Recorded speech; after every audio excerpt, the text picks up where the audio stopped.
भारतानं आता आणखी एक ऐतिहासिक झेप घेतलेली आहे। कुशा या मिसाईलची पहिली यशस्वी चाचणी करण्यात आलेली आहे। 12 महिन्यात 3 इंटरसेप्टर्सची चाचणी आता होणार आहे। भारत अनेक शक्तिशाली बॅलिस्टिक मिसाईल्सची यशस्वी चाचणी करतोय। ऑपरेशन सिंदूर नंतर भारतानं क्षेपणास्त्र तंत्रज्ञान विकसित करण्यावर भर दिल्याचं सुद्धा पाहायला मिळतंय। त्यामुळे या क्षेपणास्त्रांची यशस्वी चाचणी भारतासाठी महत्त्वाची मानली जाते।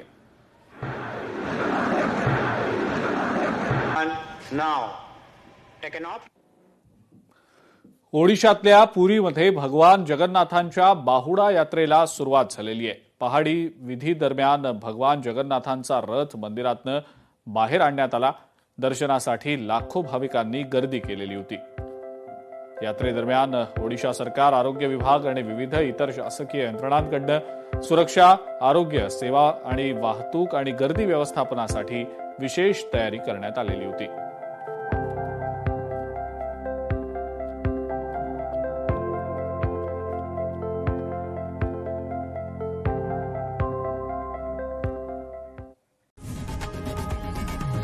लोकशाही मराठी ऐका, पहा, जागरूक रहा।